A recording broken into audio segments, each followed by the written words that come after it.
1 Samuel chapter 2. Then Hannah prayed, "My heart rejoices in the Lord. The Lord has made me strong. Now I have an answer for my enemies. I rejoice because you rescued me. No one is holy like the Lord. There is no one besides you. There is no rock like our God. Stop acting so proud and haughty. Don't speak with such arrogance. For the Lord is a God who knows what you have done. He will judge your actions. The bow of the mighty is now broken, and those who stumbled are now strong. Those who were well fed are now starving, and those who were starving are now full. The childless woman now has 7 children, and the woman with many children wastes away. The Lord gives both death and life. He brings some down to the grave, but raises others up.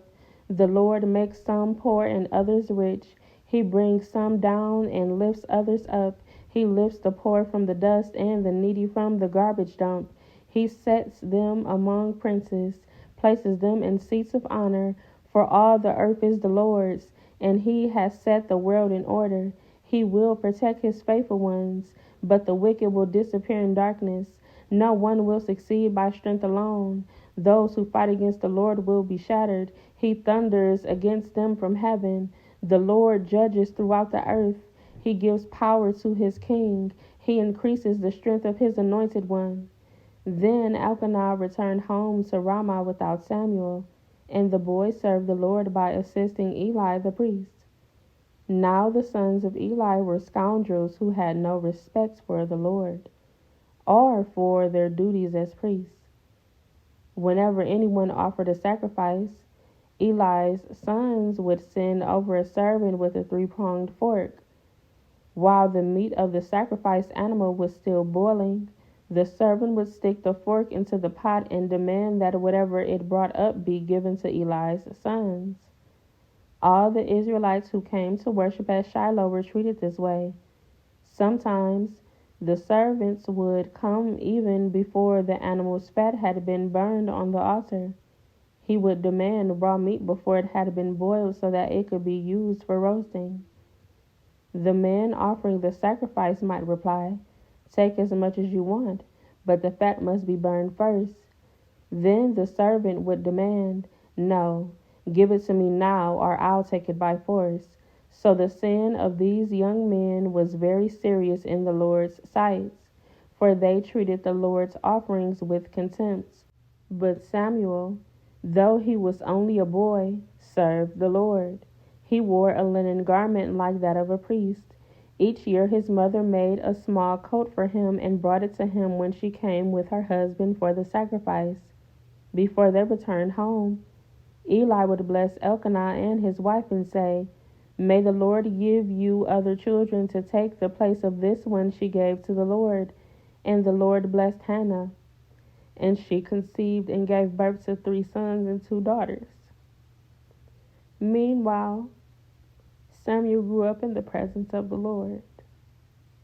Now Eli was very old, but he was aware of what his sons were doing to the people of Israel. He knew, for instance, that his sons were seducing the young women who assisted at the entrance of the tabernacle. Eli said to them, "I have been hearing reports from all the people about the wicked things you are doing. Why do you keep sinning? You must stop, my sons. The reports I hear among the Lord's people are not good. If someone sins against another person, God can mediate for the guilty party. But if someone sins against the Lord, who can intercede?" But Eli's sons wouldn't listen to their father, for the Lord was already planning to put them to death. Meanwhile, the boy Samuel grew taller and grew in favor with the Lord and with the people. One day, a man of God came to Eli and gave him this message from the Lord: "I revealed myself to your ancestors when they were Pharaoh's slaves in Egypt. I chose your ancestor Aaron from among all the tribes of Israel to be my priest, to offer sacrifices on my altar, to burn incense, and to wear the priestly vest as he served me.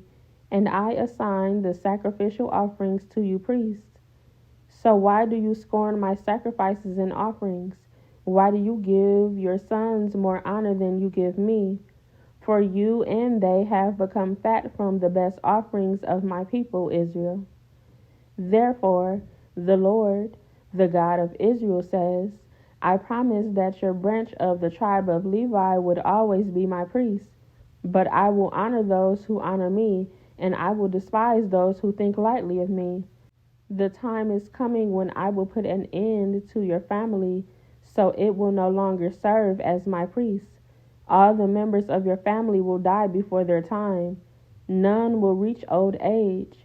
You will watch with envy as I pour out prosperity on the people of Israel, but no members of your family will ever live out their days. The few not cut off from serving at my altar will survive, but only so their eyes can go blind and their hearts break, and their children will die a violent death. And to prove that what I have said will come true, I will cause your two sons, Hophni and Phinehas, to die on the same day. Then I will raise up a faithful priest who will serve me and do what I desire. I will establish his family, and they will be priests to my anointed kings forever. Then all of your surviving family will bow before him, begging for money and food. Please, they will say, give us jobs among the priests so we will have enough to eat.